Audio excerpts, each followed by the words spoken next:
More than 50 public figures in Britain have signed a letter opposing an Israeli plan to forcibly remove up to 70,000 Palestinians from their historic desert land. Some have claimed it ethnic cleansing. Critics of the plan say that it is nothing more than systematic discrimination and separation. Israel, though, says it is an opportunity for the Bedouin to improve their quality of life and to access better employment opportunities. Joining me to discuss this are David Rubin, the former mayor of Shiloh and the author of several books, including The Islamic Tsunami, Israel and America in the Age of Obama, and Gilad Atzmon, musician and the author of The Wandering Who, a study of Jewish identity politics. Good morning, gentlemen. Thanks for joining me on the programme. Good morning. David, if I can start with you first. Nice to talk to you again.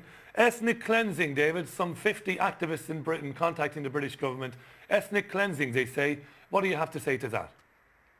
Well, what I say to that is, in my home, in the community... May I get some monitor, guys, please? Sorry, yes. Folks, I'm having difficulty hearing David. I'm just asking for some help with that. Can we have some monitor, please? Thanks, David. Go ahead. Ethnic cleansing, then. Do you hear me? I can hear you loud and clear now. Thank you. Ethnic cleansing, then. How do you react? All right. Well, it's very simple. When I built my home, I needed to get a building permit. And I applied for that building permit. It took a couple of years until I got the actual permit, which enabled me to build my home. What you have in the Negev desert are Bedouin who are just building rampantly, just wherever they wish, randomly wherever they wish, and all over the Negev, just building on any public land that they so choose. And you just have a case of lawlessness going on in the Negev desert. These are people who, they'll build a shack, or they'll build a small building, they'll build wherever they wish without any regard for the permits. And actually, when you live in a country, you have to accept the laws of that country. And Israel is a free country, but a country that does have a set of laws that have to be adhered to. So when they just build illegally left and right, something had to be done to create some sense of order. So what the Israeli government has done is to come up with a plan. They established a committee that was headed by Benny Begin, who was a former Knesset member and son of the former prime minister. And he and his committee came up with a plan by which actual cities will be created for the Bedouins to build their homes with permits. And they're rejecting that because obviously they want to have this lawlessness and perpetuate the situation that they've had up to this point. Let's bring Gilad in on that, David. Gilad, Israel is trying to avoid lawlessness. They've also said they want to provide better medical facilities, better houses, and they want to provide more employment opportunities.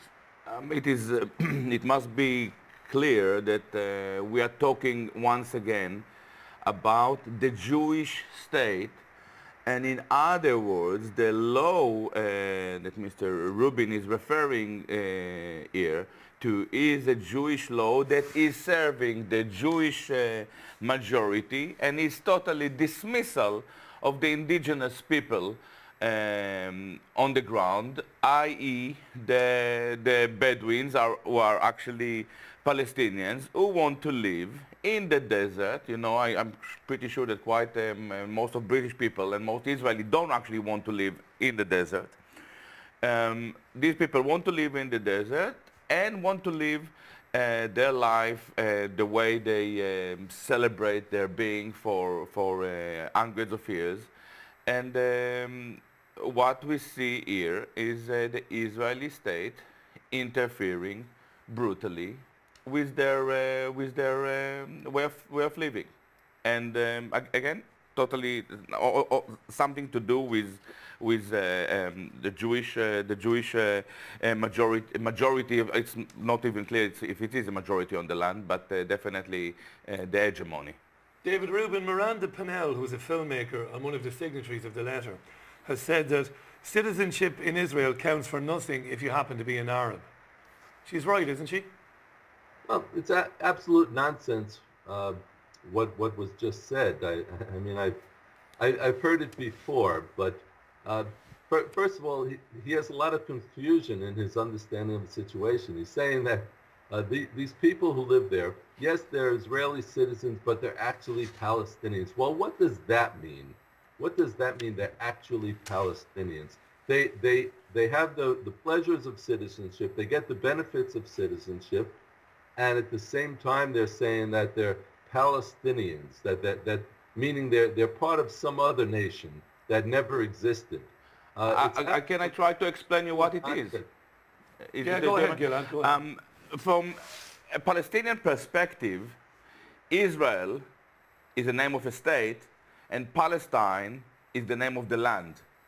And they belong to the land. And the state imposed itself on them by, in most cases, by violent means, through a massive process of ethnic cleansing. And what we see here again is Israel experimenting again with ethnic cleansing. Okay, that's all very nice names and labels that you're putting on. Total nonsense. Now, I challenge you to answer a very simple question. Okay, since you're talking about indigenous Palestinian people, and you're talking about the name of the land being called Palestine. Well, the name of the land is the land of Israel. There was only one nation that was ever sovereign in the land of Israel, and that is Israel itself. For over 1,000 years, we were a sovereign nation, and then we were exiled from our land. You may recall, if you know your history a little bit, and we were exiled from the land by the Romans. This is excuse me for not interrupting all right. you, and you're interrupting me. I'd like to finish what I'm saying. Okay. Now the Palestinians, those who you're calling Palestinians, are not the same people who the Romans labeled. The Romans changed the name of the land from Judea or Israel to Palestine, Palestina at that time, 2,000 years ago. And they did that to erase the historical names from the land. Historical names such as Israel and Judea and Jerusalem and Shiloh and Jericho and all of these places. Let Gilad answer that, David. Because time is short. Let him answer that particular point, because you've made 4 or 5 points there. Let him answer that particular point. Then I'll let you back in. Gilad, go ahead. This argument for historical right is a pathetic, sorry, I let you speak. I'm asking you, you've made several points there. Let him answer the point about the historical ties of Israel to the land. The argument for historical right is a pathetic argument. Let's dismiss, to start with, the historical idea. It is now established that Jews, or whatever you call yourself, have never been expelled from Palestine.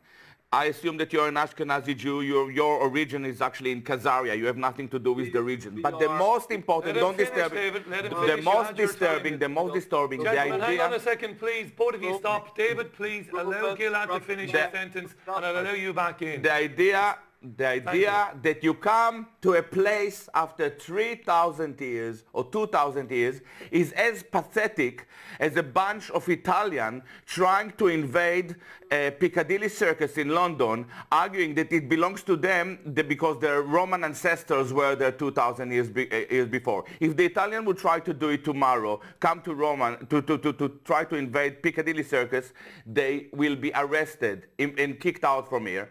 But apparently, you, with your lobbies, were powerful enough to invade Palestine in the name. Let's let him back in. Yeah. David, come back in.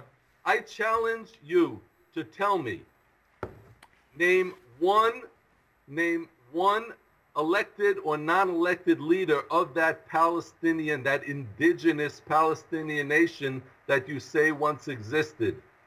I challenge you to tell me, in what year was that ancient state of Palestine created? This is not that question. This is totally simple. We have no doubt, people who look into it academically, we have no doubt that the Palestinians, those whom we regard as Palestinians, their ancestors are probably actually Jewish or Israelite or whatever, and they are actually far more Israelite than yourself, who is a Khazarian. What was one elected or non-elected leader of that ancient state of Palestine that you're telling us about, that indigenous people? What was their national anthem? What was the currency? National anthem, national anthems, and all those issues. You are a really confused human being. Nationalism is something that belonged to the 19th century. It's something that you, the Jews, adopted from European nation, and you pretend to be a nation, and you invented yourself as a nation, as Professor Zand proved beyond can we any not doubt. have two people talking at one time, please? David, he's answered the question. Let's move away from the from that. What we have here, let's get back to what we came on to talk about. I have a couple of questions about Iran for both of you. We'll get to that in a second. David Calder, another actor, for David Rubin.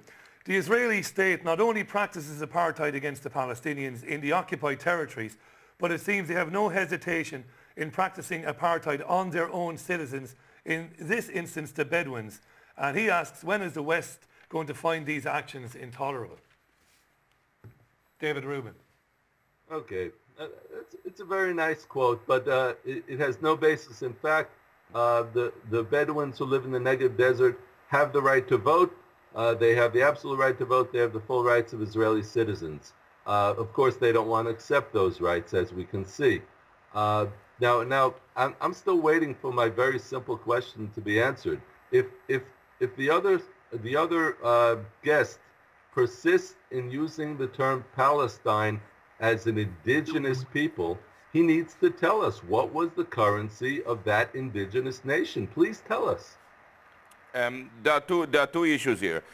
The question that was raised here is actually very interesting. When the West is going to get involved in this crisis, and this is indeed a very big question, because when you learn that 80% of Tory parliament members in this country are CFI, Conservative Friends of Israel, 80% of them are friends of Tel Aviv, and you ask yourself how many of them are friends of Liverpool or Shoreham or Glasgow, you understand that the West may not be may not get involved because we have very strong Jewish lobbies in place, and this happens here in France, the CRIF, in America, APAC, and so on and so on and so on. So this is a very important question.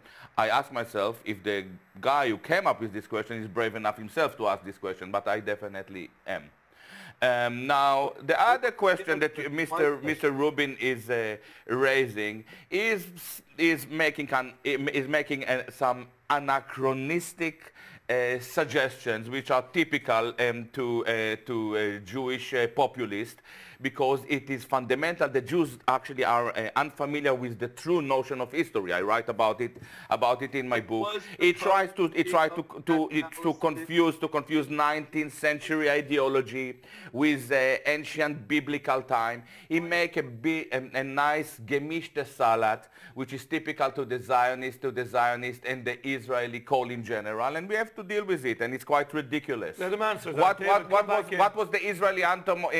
Was there an Israeli anthem at the 18th century? Jewish 18th century? You were still stuck in ghettos all over Europe. Gilad, let him answer. It's the same question back to you. You in Hebrew.